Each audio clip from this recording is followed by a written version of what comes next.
feeling coming out here, and this is going to serve as your overall spiritual advice, a need to look at things in a situation from a different vantage point so that you can come to a clearer understanding as to where you stand in relations to other people, why other people are not doing things the way that you would do things, and why your communication overall with another person might be contentious or difficult. And so the need to kind of step outside of our shoes, put ourselves in other people's shoes to understand, all the things that they've been through. It's like walking a mile in somebody else's shoes so that you understand the person that they are and how, their life experiences have kind of created the person that they are right now. And I feel like for a lot of you, your ability to sympathize, your ability to empathize and to understand another person is very immense and very, very deep. But I feel like in close interpersonal relationships as well, a lot of the times we lose our perspective, and a lot of the times too, our vision of what we want to build together as a relationship, as a unit, it might be, I guess, like it might be colored by our perception of what relationship entails, whether or not relationships are going to last, or whether or not we truly believe that relationships are meant to be, forever. So I feel like there might be some ideological clashes between you and a partner, between you and even a business partner, or between you and family members, based on the transient lifestyle that they have led. It's like they've been through a lot of turmoil and hardships in their own lives, and they don't see everything as permanent and long lasting, and it's really hard for them to kind of commit. And so it's kind of I don't want to say your destiny or your responsibility, because, they need to find that within themselves. But I almost feel like it is in your path to kind of show them that, hey, things are okay. We're in a different environment now. The times are different. So maybe you kind of need to open up, but understanding and have that baseline understanding of where the other person has come from, what they have to ward off or contend with in their past, and why it creates, this almost like paranoid person that they are, where they don't believe in permanence, where they don't believe in stability. That is really going to help you navigate this energy for this week, okay? First of all, in your love relationship sector, I have this card about control, okay? This is the Four of Pentacles, and I usually look at this card hanging on to earthly possessions, feeling a little bit paranoid that things are going to be ripped away from us, feeling like we need to cling on to everything that we have, and also almost like viewing other people as possessions, and almost viewing it's like being very closed off to the point where we need to be very protective. We need to take care of what's ours, which is honorable, and honestly, it's a good trait. But overdoing it can be detrimental. And I do feel a lot of the element of control when it comes to this card, clinginess, control, and wanting things a certain way. And I almost feel like, attributing our sense of self-esteem with our possessions, with the people that are in our midst. And I usually see it as like, the person that has like the trophy spouse, the trophy wife, the trophy husband, the eye candy, and that they can parade around town with someone who's very, very attractive, because they feel like it boosts their self-confidence when onlookers see that there was someone who's very attractive. They get a big ego boost. So it's kind of akin to that, and in a more in a lesser sense, when it comes to relationships, this is trying to control resources, trying to cling on to everything, because we automatically assume that our sense of self-worth, our sense of competence, and our sense of confidence is greatly linked in with the people we surround ourselves and the material possessions that we have in our midst. And I also feel as well, when it comes to arguments, when it comes to dealing with another person that you're romantically involved with, that you're married to, or, a significant other, whoever it is, that you're romantically linked up with, this is like not being able to see outside of our own vantage point. Like I said earlier, clinging on so strongly to our beliefs that when people question our values, question our beliefs, we feel like it's an attack on us personally. And so we tend to get a little bit defensive. And a lot of the times, the things that we are very defensive about are things that we know to be true about ourselves. And that's why it's like touching a sore spot that we don't want to look at. It's like touching something we have swept under the rug that somebody is now poking at, and it makes us uncomfortable. So if there has been, arguments and things like that, where a partner has somewhat like triggered or found your soft spot, these are areas that you have to work on rather than getting defensive. Maybe it's time to, say like, let's take a break from this. Let me ruminate over what you have just said, and then I'll come back to you at a later date. Detaching yourself so that you can do some inner examination, and that so you can figure out why these are such trigger topics for you, and why issues of control and dominance are playing out in your relationships. I feel like for many of you, it's like either side of the coin. You might be attracting people who are kind of like impulsive, or they're like trying to plan out everything for you in your life. So they might be encroaching, like crossing over your boundaries, or not respecting your free will. And so you have this defensive stance up all the time regarding a relationship partner, where you're trying to maintain your space and you're trying to take control of your own life. And then for others, there's this issue of, control and things like that coming in your relationship that you're exuding towards another partner.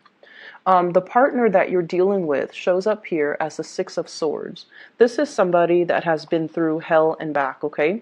They've got a really interesting backstory. So if you're dealing with someone that has been through like a lot of tumultuous childhood, a lot of dealing with, a lot of relocation, moving from one place to the next. They've never had a place where they can call home. They've never had a place or a family, or even like a love relationship that accepts them for who they are. And I feel like this is a partner that has been through so much in their own lives that it's hard for them to believe in love. It's hard for them to believe in, soulmates and stability and even permanence. Okay, I usually think of this as a refugee card. It's somebody that had to be uprooted against their will from their place of familiarity and safety, and they have to venture off into a new land. And usually this indicates as well people of different nationalities, interracial dating, people of different cultures coming together. And automatically, whenever that happens, there's always going to be ideological differences, cultural differences, even cultural rifts and cultural divides that can be very difficult to overcome. And if there are linguistic differences, or they're saying difficulties, but I'm hearing, well, it could be both. If there has been communication difficulties due to linguistic differences between the two of you, I feel like that's another issue that's kind of like, it's like another level of that lattice on top of the existing problems in the relationship. So you're dealing with someone who has, he or she has had to overcome a lot of trials and tribulations in their own life. They are very self-made. They don't sit around and whine and complain over things. They just get things moving.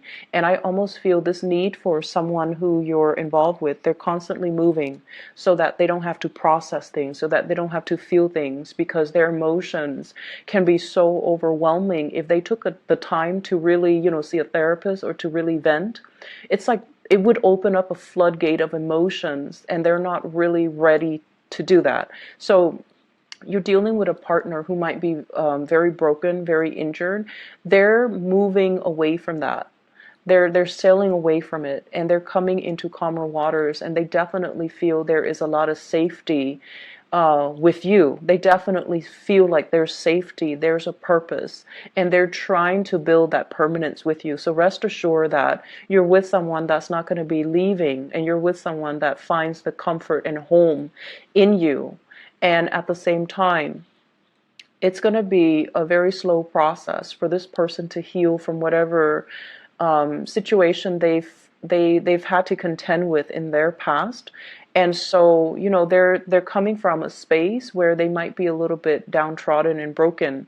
They're coming away from it, but I also feel like there's a very strong sense of protection that you are giving off towards this person.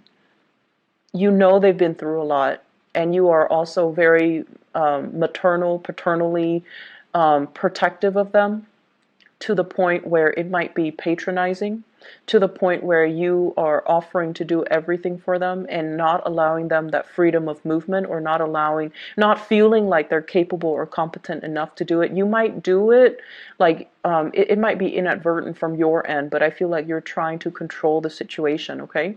I usually see this combination as like controlling elements seeping into the relationship. One person might feel like it's healthy, but the other person, I feel like, feels like it's stifling. So be very careful about that. If that's your energy that you're bringing to the table, be careful in identifying that early on. If that's an energy that you feel coming from a prospective suitor or somebody that you're dealing with long term. The energy is very subtle, but it can be very toxic in the long run if you're not careful. Okay, if you don't nip it in the bud, it's going to escalate. So be careful about that.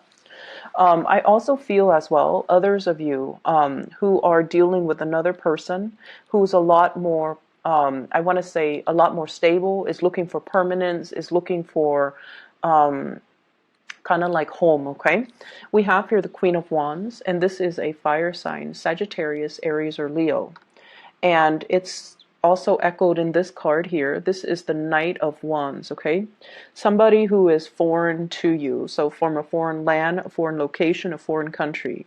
This is somebody that is a Sagittarius, an Aries, or a Leo, Sun, Moon, or Rising. And what I feel coming in with this card is, this is somebody that's really, really, really fun to be with, okay? They exude a lot of excitement, a lot of passion. There could also be a lot of chemistry between the two of you. And the energy is really, really strong. They're very proactive. They get a lot of things done in their lives. They're kind of on top of this hill, like, I've made it. I'm now scanning around for a suitable partner, but somebody needs to be on my level. Otherwise, I'm not going to date them. So this is somebody who is quite picky. And if someone doesn't really, you know, they're on a hill, so they have a lot of prospects, right? They're looking at things from a bigger, larger vantage point, or a higher vantage point. And I feel like they see what you're about, and they need you to kind of like walk up this hill and meet them halfway, or they need to know that you're on their level in order for you to invest in them. And on your level doesn't mean material wealth. On your level doesn't mean professional like achievements. It basically means wanting the same things, wanting adventure, wanting expansion, wanting to, explore the world and look at the world as a playground, rather than, just going through the motions, work and home, and rather than looking at the world with a pessimistic view. I feel like they want an equal partner in fun and adventure, and I feel like they're going to be a really good person to travel with. They're a good person for you to expand your worldview, your consciousness with. This is not somebody who is narrow-minded, okay? I feel like, they have their preconceived notions, like what the world is supposed to be, but they also make a lot of allowances for other people. They tolerate. I'm getting like a very tolerance, a very understanding, a very maternal vibe with this person, where they care about people. They care about humanitarian ideals and goals. And I feel like they connect to people not as foreigners or like you're from this country, you're from that country, but they have this sense of collective consciousness where they see everybody as a human race, and they don't have any prejudice. They don't have any narrow-mindedness or tunnel vision when they deal with other people. And I feel like for them, there's also this innocent, trustworthy, and trusting energy that they bring to the table where they don't really believe anyone is out to hurt other people. So you might think it's naivety, but I feel like it's more giving everyone the benefit of the doubt. So you have someone that is really, it's like providing a breath of fresh air in your life and a fresh perspective. And because of that, I almost feel like they're really exciting to be around. And I feel that you are trying to build wealth with this person, okay? I have here the Ten of Pentacles. This is an escalation in the relationship. The way that this card is depicted is almost like castle in the clouds, right? Castle in the clouds, dreaming and conjuring up, this ideal family image, this sort of like a grand match between two people where the two people have the same educational level of attainment. If, for example, you have a PhD, they have a PhD. If you have a master's, they have a master's. If you have a law degree, they might be, if you're a lawyer, they might be a doctor. It's somebody who's very, very similar in professional achievements, educational achievements, someone who is a really, really good match. And for those of you who are in arranged marriages, I feel like your parents or whoever is setting you up might have somebody in mind for you who is a really, really good match. So a really suitable match for you, not just materially and professionally, but also a very good match for you on a spiritual level, and that will really allow you to grow and have a really fun relationship as well as a stable, suitable relationship. When I look at this card, I think about royalties and how back in the days, people kind of like, it's like a political marriage. But I feel like with this card and with the energies that it's wedged in between, you're meeting somebody that is a really good match for you. And I feel like there is this nesting instinct that's going to come naturally to the two of you, okay? Nesting instincts, people assuming their specified gender roles. So even for same-sex couples, it's almost like one person will step up and assume the feminine role, the other person will automatically then assume the masculine role. So whatever that means to you in every relationship, even same-sex relationships, we kind of need to embody the yin and yang energy in order for the energy to flow well.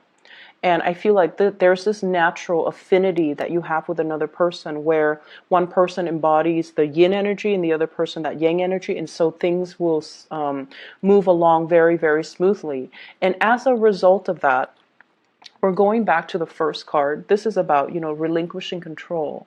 This is about allowing your partner the freedom and also the opportunity to step up and, take control of situation, or also allowing, the natural flow of who's in control and who's relinquishing, just allowing that to naturally calibrate between you and another partner rather than forcing a connection, rather than, having it a specific way.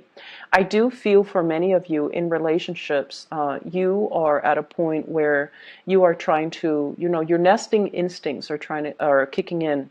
You are trying to build something with a relationship partner. So you might be conscious or, a lot more aware about your spending, which is a good thing. You are a lot more conscious about saving up. You are a lot more conscious about, taking care of your relationship partner, wanting to purchase a property, wanting to buy a house, wanting to buy a car, wanting to, save up for the children's college funds. So you're doing practical things to sort out and balance out your resources just so that you can pass some things along, pass down a legacy, pass down an inheritance, and leave something of lasting value to your children because somebody is triggering this nesting instinct within you. In other areas of your life, I do have a spiritual advice that's coming into the picture for you. And I feel like for some of you, and I know it's supposed to be, you know, spiritual advice, but I'm seeing it here, so I'm just going to say it. I feel like you have an ex that's still haunting you for some of you, and you have moved away from it, but I feel like you can't be rid of them.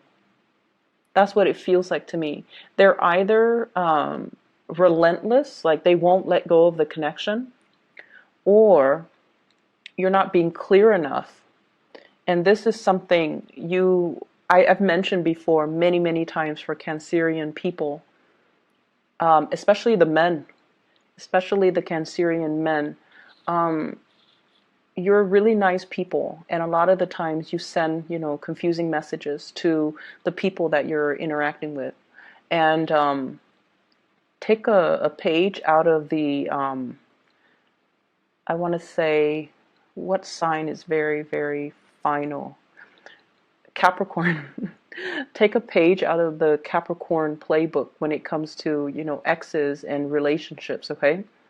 When they're done, they go silent. They don't even need to entertain that person. When they're done, Capricorns are done, they will ghost you. And you will never ever know, you know, did the Capricorn person die? Are they okay? How could they not respond to me? Well, it's because they're very final. And also, it's because they also, and I feel like this is their incentive, or their, you know, rationale for doing what they do. It's because they don't want to open up that door of communication and have you confused, or they don't want to, you know, lead the other person on. So I feel like with Capricorns, when it's done, it's really done. They close the door for good and they move on, and you won't hear anything from them. And I feel like with you Cancers, I feel like it's very difficult for you to do that. And you might chalk it up to playing nice and being courteous. But what it does is that it creates hope from the other side, from the other person, that, oh, they're still talking to me. They might want me back. Maybe not now, but one day. So I'll keep knocking at that door.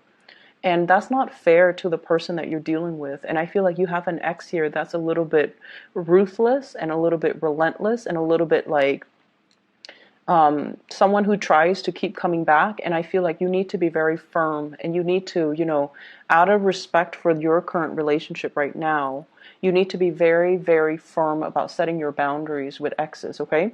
And the reason I say exes here, we have the Death card. You moving on.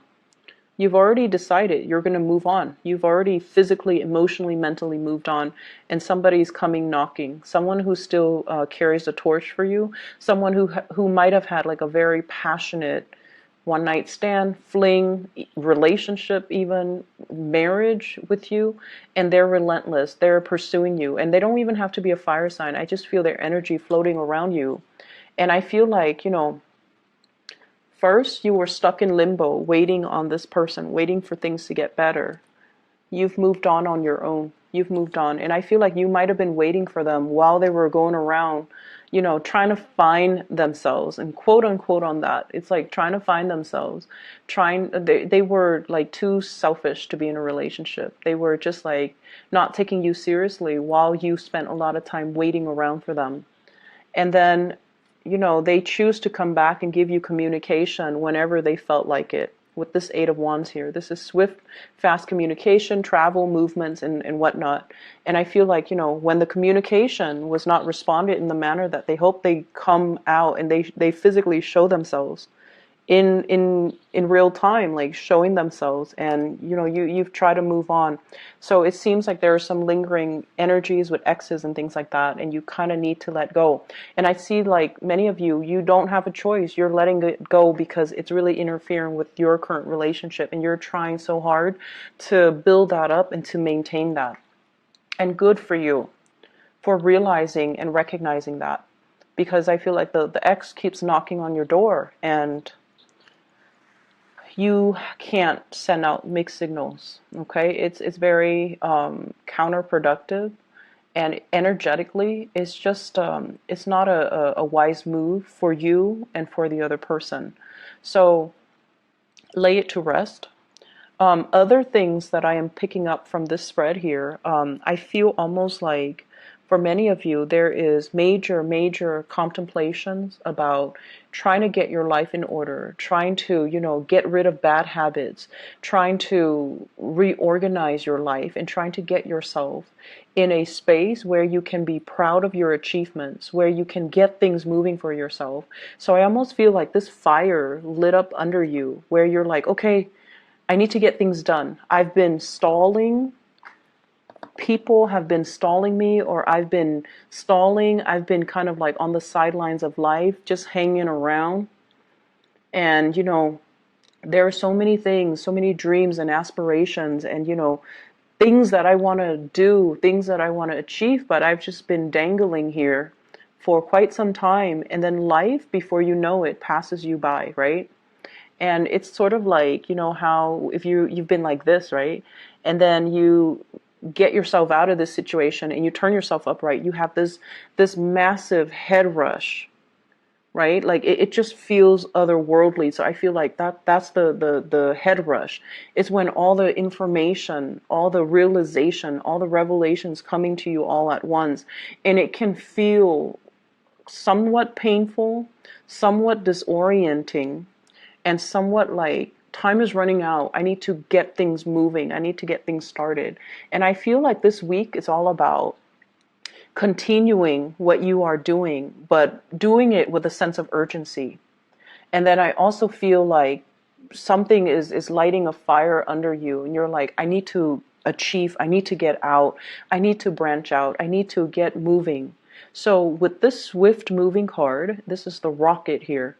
And I feel like, you're trying to get a lot of things finished, a lot of things wrapped up, a lot of things moving from your end. And I keep seeing oxygen deprivation, like for some reason, with the hangman and also with this card. So if you are a heavy smoker, okay, if you are a heavy smoker, I feel like you're going to try to wean yourself away from it, which is going to be great. And then if you whatever you partake in, and it involves, oxygen deprivation, try to wean yourself away from that, because I feel like a lot of the times, we need all the oxygen to our brain so that we can make clear decisions, so that we can, think clearly, think quickly, and be able to kind of systematically process information. So I feel like maybe taking that element, smoking and whatever, away from your life is really going to help dramatically. It's going to lift that mental fog, that sense of fatigue that you've been feeling. And it might help with concentration. It might help with a lot of things. You never know. So I'm going to leave it at that. I feel like you're trying to make a lot of changes in your life. The process is slow, and it has been stalled, I feel, because of your unwillingness to change and to kind of like get moving. But I feel like coming in for this week, you are very determined, and you're going to be successful when you are determined. So whatever small steps that you need to take, start it, because those are like the first few steps that you need to take in the right direction. So, it's never too late. Just small steps, okay? And don't push yourself. Don't beat yourself over like not being able to make the big steps just yet. For those of you who have recuperated from like surgeries or even like accidents and things like that, small steps, okay? Small steps and steady progress is going to be your friend, all right? I'm going to leave it at that. And Cancers, take care of yourself, okay? I'll be back next week. Bye-bye.